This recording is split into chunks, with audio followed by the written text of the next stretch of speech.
February 24th, 2025 meeting of the Coeur d'Alene Parks and Recreation Commission. Melissa, would you get us started with roll call, please?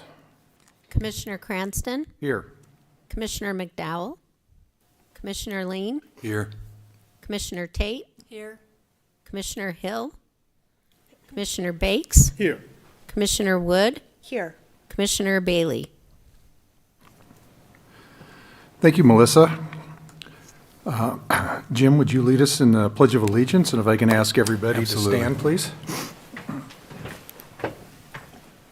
I pledge Allegiance to the flag of the United States of America and to the republic for which it stands, one nation, under God, indivisible, and with liberty and justice for all.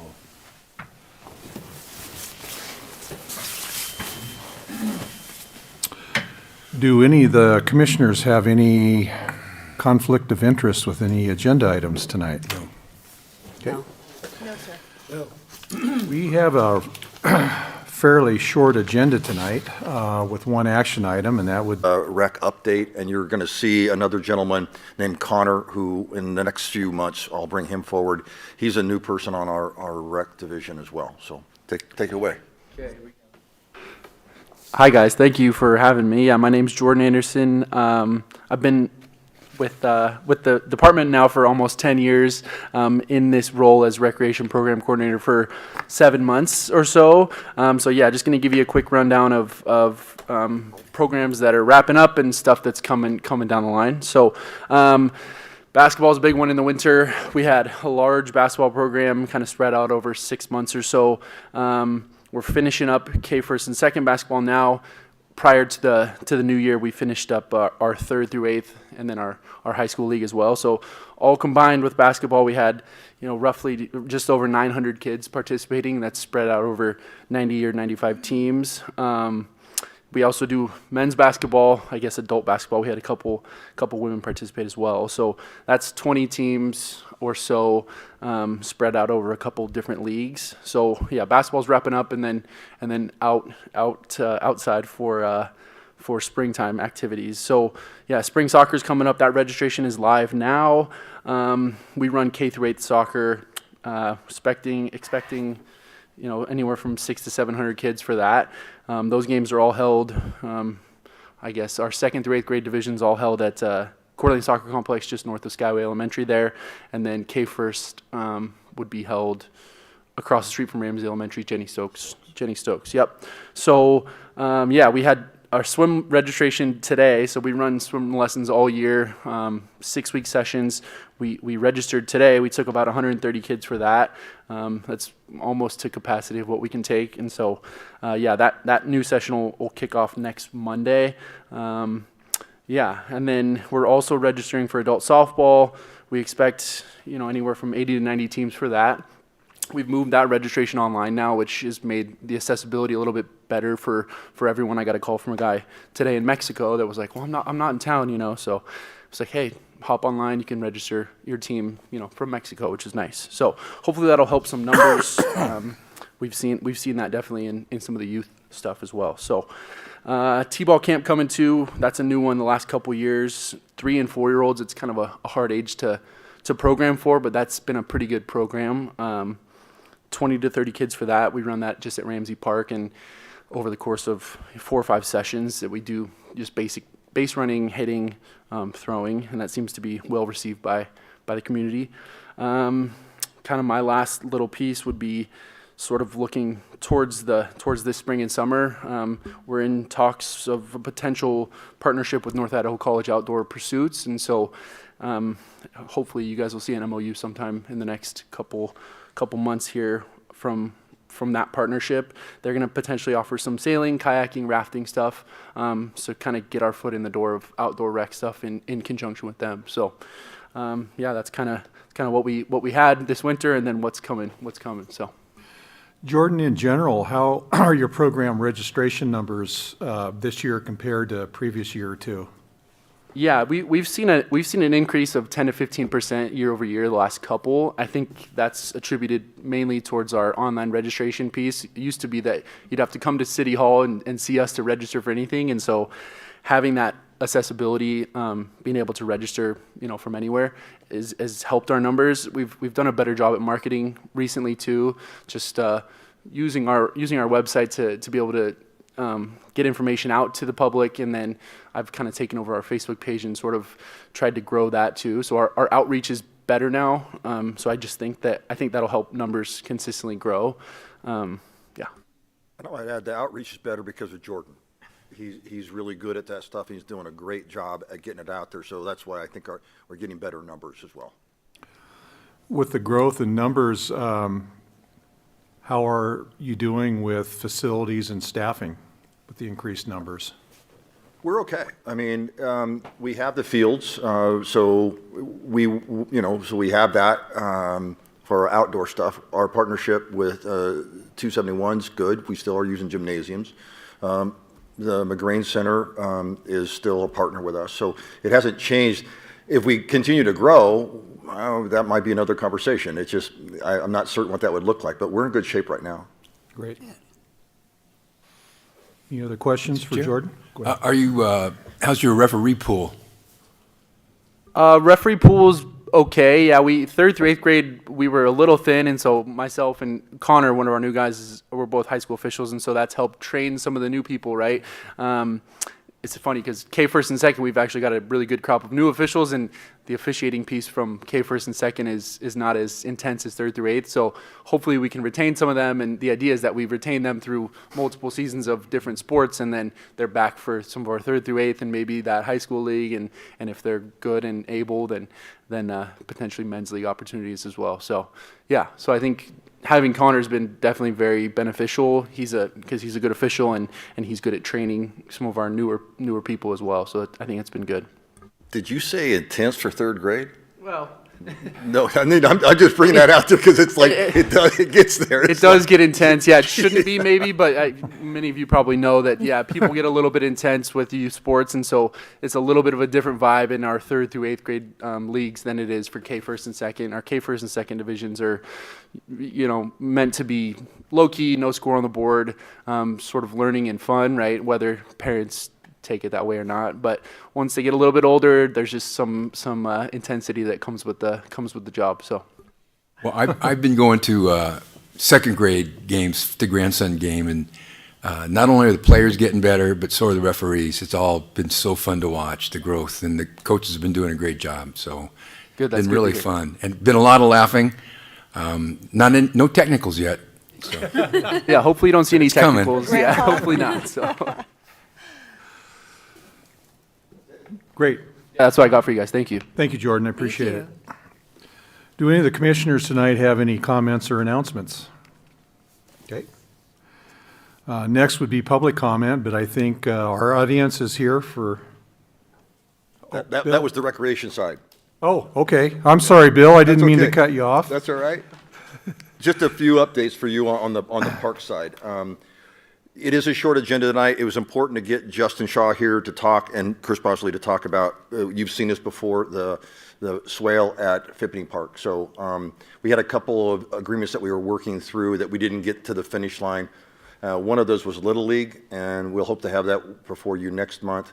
And another one we're working on is with the Bowie Boys, as I call them. We met again today with them. They're wanting to expand their operation. So we have some things to work through, and you might not see that agreement come back until the middle of the summer. So we'll see something coming here pretty soon. We're getting ready tonight. There's some chances of wind this evening with the thaw and the saturation of soils. We always are prepared for trees coming down, so our saws are ready, and our chippers are ready, and our trucks are ready, and our personal the safety equipment's ready. So if that should happen, you might see that we may close the cemetery if it's necessary. We've done that several times when the wind starts picking up to keep people safe. So that could happen this evening and through tomorrow. Our new admin assistant to assist Melissa in all she does will start March 3rd. We got through those interviews, and so we chose somebody internal from across the hall from finance named Chris Breyer. So we're looking forward to that. And then tomorrow, today's Wednesday, we'll be interviewing for 2 vacant positions for grounds maintenance. So we hope to have somebody in the saddle before we hit the ground running this spring, which will happen very fast. Next week, you'll see, today or tomorrow, there's some fencing that is going to go up around Bluegrass Park Playground. We're replacing that playground. The playground is so old and it's wood that the manufacturer couldn't give us parts anymore, and the timbers were cracking and checking and twisting. So we decided, rather than try and keep piecemealing this together, we're going to remove it, and we've already budgeted and purchased a new playground to go into that site. So if you have anybody asking questions, that's what's going on out there. Hey, Bill, real Yes. quick, what's the time frame on that? When will it be done? A couple of weeks, I hope. It's being installed by an installer, so we're kind of at his schedule. I was hoping to get this done last fall, but he ran into some scheduling conflicts. So I would say within the next several weeks would be fair. So it'll be done before the kids are out and playing a bunch, so it shouldn't be too long. Thank you. Sorry. With the nice conditions, I asked Jeff Erickson, our superintendent today, we normally do, and I've kept you apprised of the winter projects that we usually do. We didn't have much of a winter, so we took advantage of that, and we were outside doing a lot of outside stuff. Nick put together what we called Saw Fest, and then we worked on trees for about 3 weeks in the parks. We usually do benches, bleachers, picnic tables, those sorts of things. And he said, we're close to being done, in spite of the fact that we had a lot of people out doing other stuff because the weather's being good. It's funny, we were talking this morning about when we're going to start turning on irrigation. So it takes us a while to go around town to start turning irrigation on and charge the systems and get the pumps up and running. We were talking today about having to clean out the tank under the harbor house to get prepared to fill it up with the excess water that comes off the splash pad so we can water the park. So there's a lot of things that you may not think are timely, but they're going to be here before we know it. And here's one that came we were afraid this might happen. You all know we've shared with you a few times about our Tubbs Hill Fuel Mitigation Grant. And we just got this letter from Department of Lands from Julia Launch.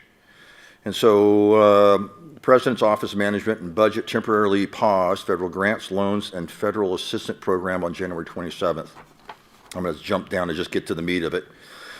With our regular communication with federal partners, we are receiving updates from the National Association of State Foresters. We do not have any further detail regarding implications of our programs. What we are aware of is the significant effort to gain clarification and direction from leadership across a myriad of organizations. At this time, there will be no estimate on the time frame upon which federal funds will be released from this pause. So be patient as our federal partners are working through the process and provide some guidance to us. We understand and appreciate the uncertainty and stress this creates, and encourage you not to jump to conclusions until more information is made available. So when available, IDL will provide pertinent information and share with us from time to time our funding partners so that you can make decisions appropriate for your organization and to continue efforts to deliver these critical programs to the citizens of Idaho. That being said, I talked with Nick today. We are going to go ahead and put our package together. We're going to have it tidied up. We've got some things we still need to do in the field to measure some acreage, get a quote from a provider of that service, and that way we have it. So if, in fact, this pause is let go, but we're ready. So we can't say, well, we're just not going to do anything. No, we're going to package it up. We're going to have it ready for presentation. And if it comes to fruition, then great. We can pull the trigger and we can get her done. And with that, I don't have anything else to add. I hate to land on I should have did the sour note first and worked my way through it. Bill, can you remind us of the dollar amount of that grant? Do you remember? I don't remember off the top of my head. Okay. It was our portion match. I'm not going to venture to guess. I apologize. I know that That's okay. the grant that we were working out of or with, that we used at Fernan and at Canfield that was being managed by the county was a $600,000 stipend.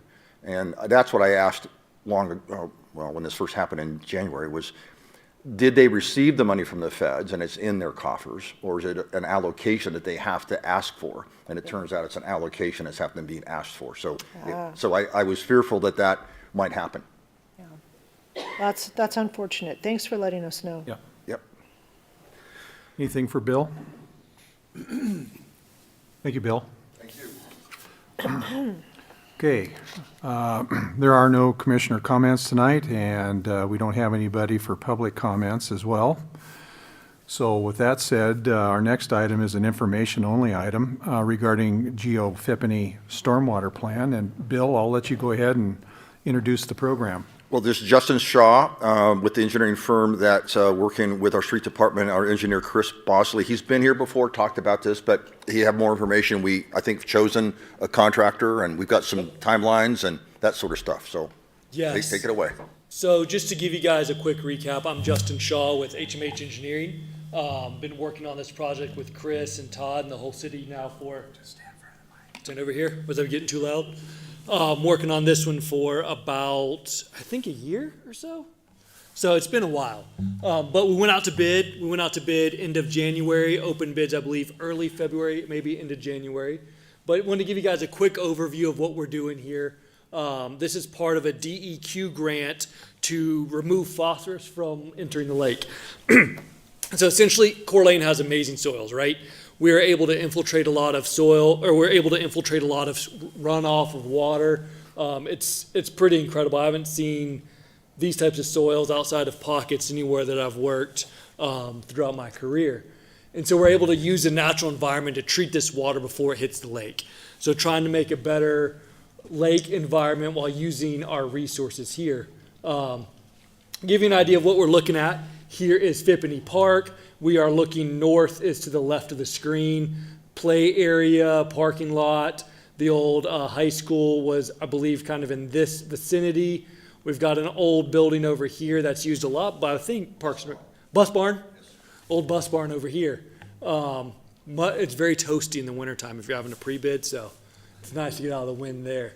So to give you all an idea of what we're doing, here is the parking lot to orient you. Here's the parking lot again. Here's 8th Street coming down.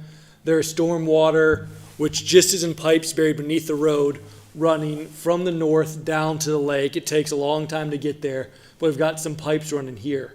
What we're going to do is we're going to put in a manhole here, catch the water that typically goes to the lake untreated, bring it into this swale system here, let it slowly infiltrate through the soil, and then get cleaned up that way. The premise is this, is the sand and the natural vegetation create a treatment membrane. It's similar to what you see in more rural environments where they treat their drinking water. We're doing the same thing here, treating the water and lets it recharge the aquifer as opposed to bringing in the pollutants right into water where it then travels and goes everywhere. There are 5 dry wells within this location to aid treatment if we have very big events like we had yesterday. And so that's what these will take care of. There's also a fail-safe where if this overwhelms the swale, it'll fall back into the existing storm drain system and make its way out to the lake. Couple more details. We're also putting in this pretty cool CDS unit, which is a vortex manhole, which is all a bunch of fancy words for it spins the water when it gets in there. All the sediments drop out into the middle. The city can come by later with their vac truck, vacuum it out. It's just kind of a little cleaner system. It's like the inside of a vacuum cleaner that spins around real quick. And so it's a cool little setup. We've got at least one in town that's been working for about 20 years. I think over by Canfield is the longest tenured one. And so they last a long time, provide a good way to catch heavy debris. And so as part of this, we're also going to extend a walkway through the park.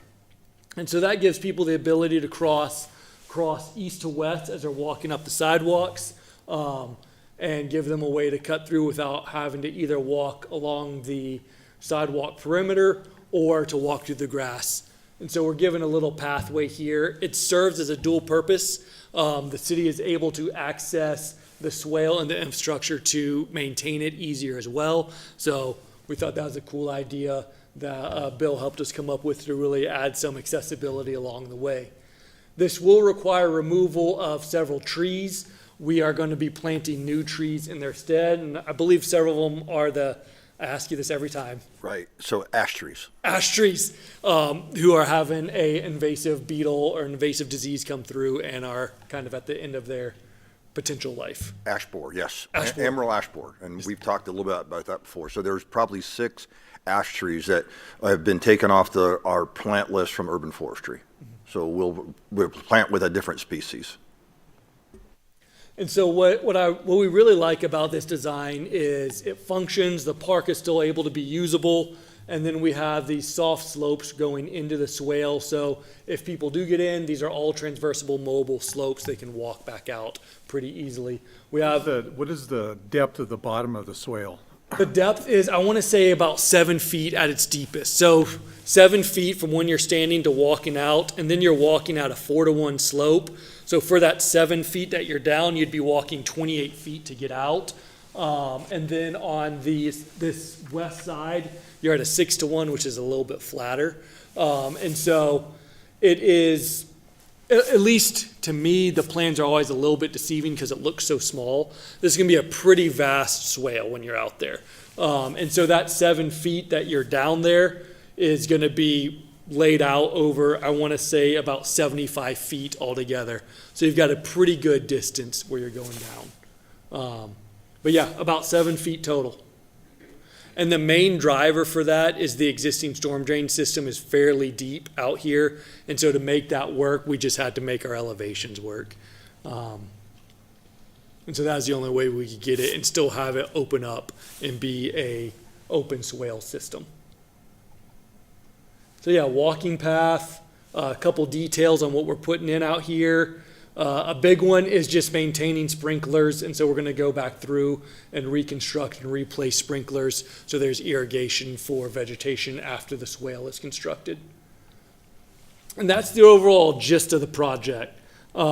We opened bids. The contractor has 30 working days to do this work. They're able to start, oh man, I'm looking up. They're able to start, I want to say, in the 3rd. March 3rd, they're able to start the earliest. It's going to come down to conditions. So they have to ask our approval before they start. The weather we're getting right now is actually pretty great to help start working. We'd have to see how saturated the soils actually are. We're giving them a 30-day window to do the work, so they've got to be in and out.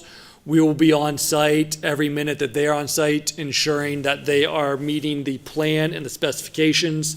The biggest part, and we worked with a contractor a lot at our pre-construction meeting, our tie-in before we went to award the contract, which is, this is a residential area. We want to maintain the residents' quality of life. So we're just making sure that we're meeting our start and end windows. We don't want equipment running and their backup sensors on at 6 in the morning, waking everybody up. So we want to maintain a quality of life for the residents around there. So we are tasked with ensuring that is maintained. We're looking forward to the project from a construction standpoint. The project itself is pretty straightforward.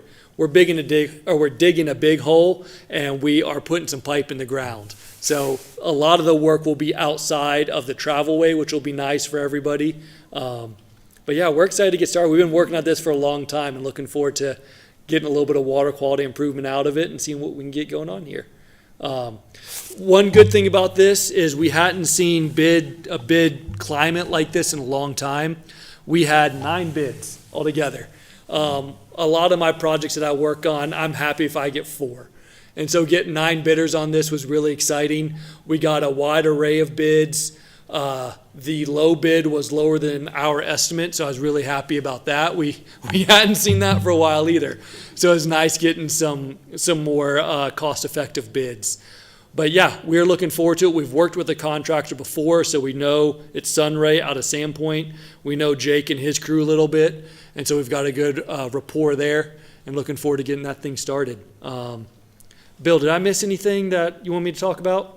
I think you captured all of it. And so the connection was something, the asphalt, that path that goes from east to west, that's something that our staff had talked about for a while, because most of our parks, as you well know, we have a loop system around it so you can walk around the park. We really didn't have that here. We wanted it, and we were going to put a path kind of where this one's delineating, so the project is going to be able to pay for something that we'd wanted anyway. The other part of that is there's a couple of trees that we're going to salvage in this area because they were plaque trees. You might know that Fippany is a bit of an arboretum. And so we've got there's a honey locust that's near the bus barn there that's pretty good size, and we're going to have the contractor work around that one because, again, if we say, here's a honey locust, well, what's it look like? We can send them over there and say, well, there's a plaque that says this is what it looks like, and you can see a mature species to get an indication about what that tree looks like. And the other piece, Commissioner Wood, you like this, we're going to go with some clover. Oh, yeah. So everything from the path to the north edge of the swale is going to be clover, and it's going to be, as Justin said, a separate system. Each valve will be separated right from that delineating path. So, because the requirements for that is going to be a little different than the bluegrass. So the contractor is going to separate those out and then wire them back up to our clock. Awesome. I think that's about it. Yeah, that's all the good news. Yeah. Are there any other future projects on the boards of similar like this with kind of stormwater interception? I hope so. Hi, Chris. Hi. Unfortunately, this was the last grant from DEQ, so we don't have any on our chopping block right I now. don't think you can go get some more grant money for us?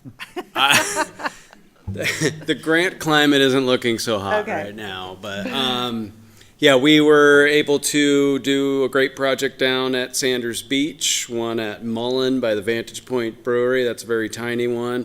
Then we did Independence Point fall last year, which most of that work was around the Government Way area, further up in the drainage area, sort of like this one. This one actually goes to 3rd Street down by the boat launch. Don't but- forget the Bureau of Lands there at La Crosse.